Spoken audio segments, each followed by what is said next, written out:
Puji dan syukur marilah senantiasa kita panjatkan kepada Allah Subhanahu wa taala. Oleh karena atas limpahan berkah, rahmat, hidayah dan taufiknya jugalah kepada kita sekalian, sehingga pada hari ini kita semua ditakdirkan Allah Subhanahu wa taala untuk bermuajahat, berkumpul dalam rangka pelaksanaan peringatan Maulid Nabi besar Muhammad sallallahu alaihi wasallam tingkat Kabupaten Serdang Rapang. Selawat beserta salam semoga senantiasa terlimpah kepada sang pemilik pribadi mulia baginda Rasulullah Muhammad sallallahu alaihi wasallam, sosok pribadi karismatik yang senantiasa menjadi contoh teladan yang baik bagi kita sekalian umatnya, sehingga insyaallah ketika kita semua istiqamah bersalawat kepada baginda Rasulullah Muhammad sallallahu alaihi wasallam dan menjadikan Rasulullah sebagai contoh teladan dalam menata hidup dan kehidupan kita di dunia ini, maka yakin dan percaya bahwa insyaallah di akhirat kelak nanti kita semua akan diberikan keselamatan oleh Allah, berkah syafaat, berkah pertolongan, berkah pengakuan dari baginda Rasulullah Muhammad sallallahu alaihi wasallam. Bapak Ibu hadirin yang dimuliakan Allah Subhanahu wa taala, mengawali seluruh rangkaian acara kita pada hari ini dengan berharap keberkahan surat Al-Fatihah, maka mari kita bersama-sama mengawali dengan membaca ummul kitab surat Al-Fatihah ila hadratin Nabi Mustafa Muhammad sallallahu alaihi wasallam.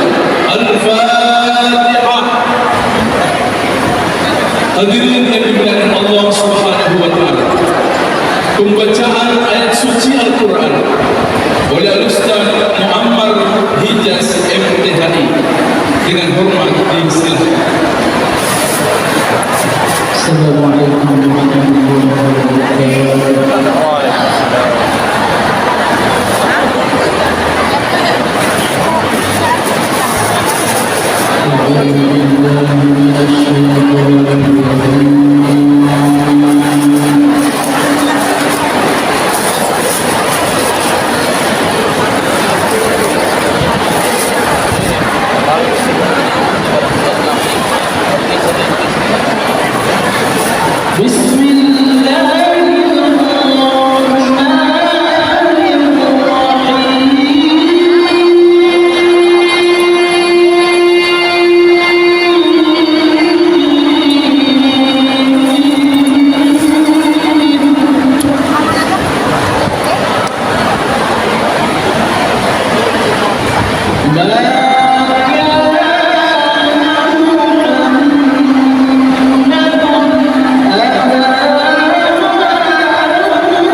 Imam Besar Masjid Agung Kabupaten Sedeneng.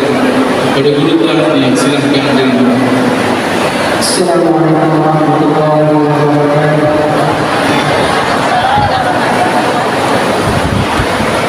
Tuhan bertanya acara kita pada hari ini. Mari bersama-sama kita berdoa kepada Allah Subhanahu wa taala. Semoga Allah bila tersebut amin. Bismillahirrahmanirrahim. Alhamdulillahirabbil alamin hamdan wa ni'matan mazida. Ya Rabbana bihamdika kamal wa jalal wa karim wa azim subhanahu. Wa sallallahu wa sallam ala nabiyyina Muhammadin wa sallallahu wa sallam ala Muhammadin. Ya Allah, jadikanlah generasi Quran yang membaca dan mengamalkan Quran, mencintaimu dan meladani Rasul sallallahu alaihi wasallam serta menjalankan syariatmu.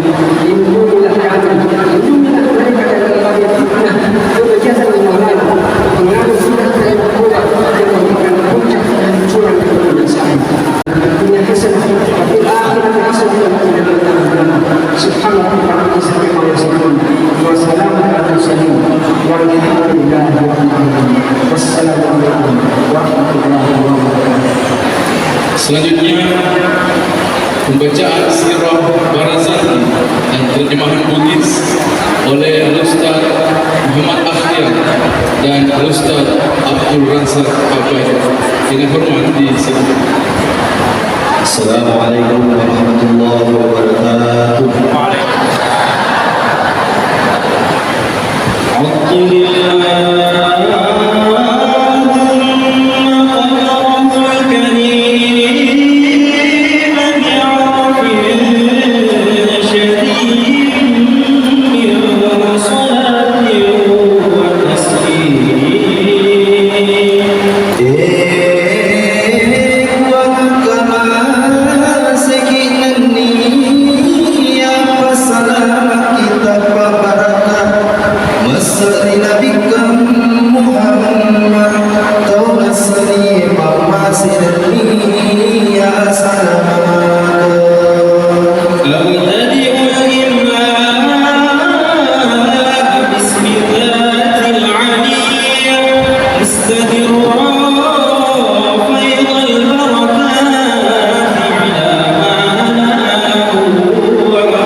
Indonesia ini kalau bicara etos kerja, gairah ibadah, sulit Pak.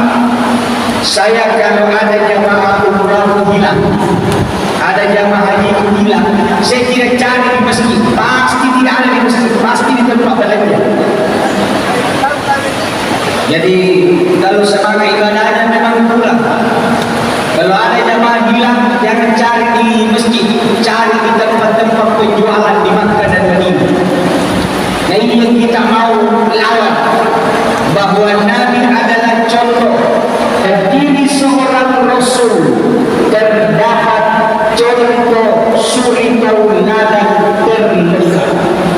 Tapi jangan salah Pak Ibu, tidak semua orang Islam bisa mencontoh Nabi.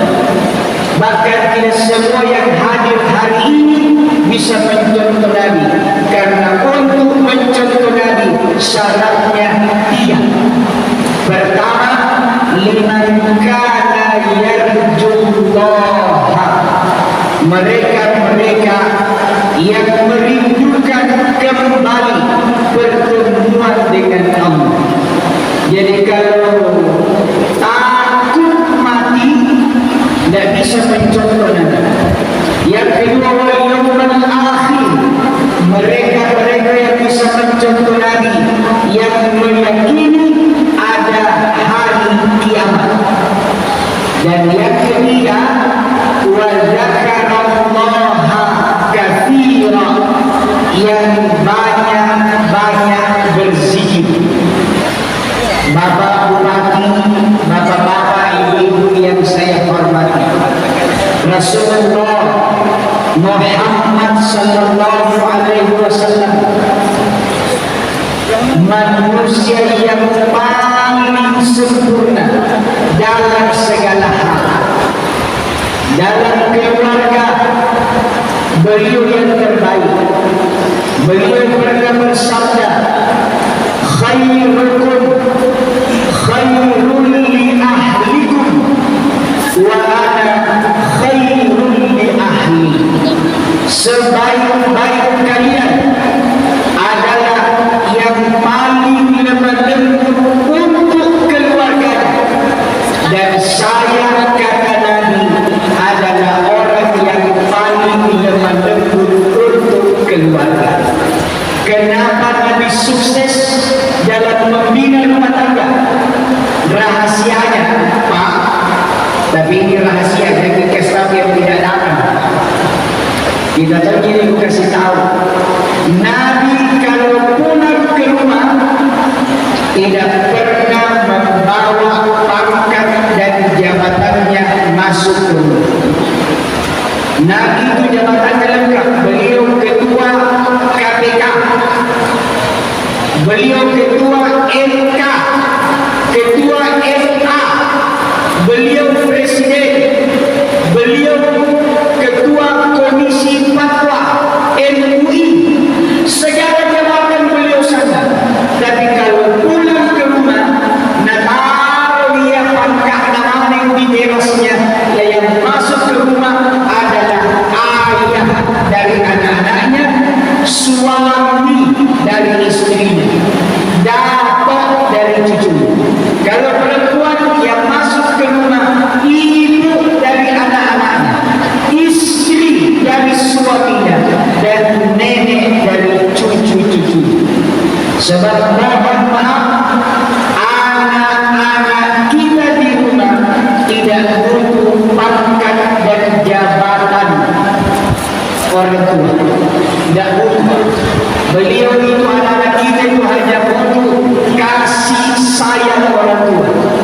Suatu hari Nabi pulang dari masjid salat subuh, sampai ke rumah, Aisyah sudah menghidangkan teh kesukaannya. Aisyah sudah duduk di sampingnya menunggu Nabi selesai minum, baru Nabi Aisyah ambil. Nabi minum bismillahirrahmanirrahim satu teguk, kemudian tegukan kedua, bukannya Nabi berhenti, malah Nabi teruskan sampai habis tetes yang terakhir. Tidak ada yang tersisa di gelas. Aisyah kesal, Aisyah protes. Kata Aisyah, ya Rasulullah, apa yang membuatmu berubah? Engkau yang mengajarkan, engkau yang melanggarnya. Bukankah saya selalu menunggu sisa minuman? Kenapa dihabiskan semua, ya Rasul?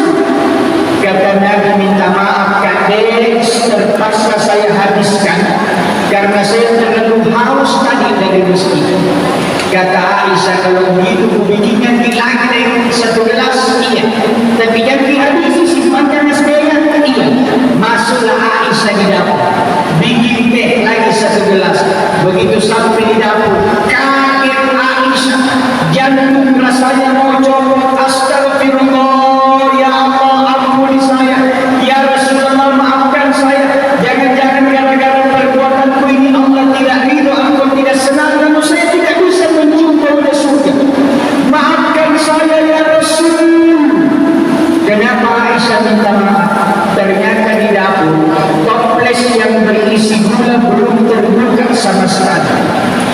Sedang toples yang berisi garam sudah terbuka dan berkurang isi. Dia mengipas kematian dari ini. Jadi salah kasih garam dikasih kali yang dihabiskan Nabi. Maka dia cepat-cepat kasih gula teh yang baru dididih, lalu diangkat ke ya Rasul minum cepat, jangan disimpan saya minum sampai habis supaya terobati dunia Rasul minta salah kasih kata bukan gula itu garam ya Rasul. Tak ada beda ya Rasul. Nabi tersenyum, kata Nabi, itu tidak aku habiskan semuanya tadi karena saya tidak tega diminta yang manis harus keasinan. Rasul, ibu, kalau notis suaminya sudah mencontoh sunnah Nabi, besok hari Kamis pagi bikinkan teh atau kopi, kasih garam 3 sendok. Kalau dihabiskan Nabi, kalau dilemparkan Abu Jahal, jangan menafi sunnah Nabi kalau belum terpuji. Makanya tidak gampang mencontoh Nabi, tidak gampang, syaratnya saja harus 3 tadi. Percaya hari akhir, tidak mau melakukan pelanggaran, rindu berjumpa Allah, banyak berzikir. Mohon maaf, mudah-mudahan apa yang saya sampaikan ada manfaatnya.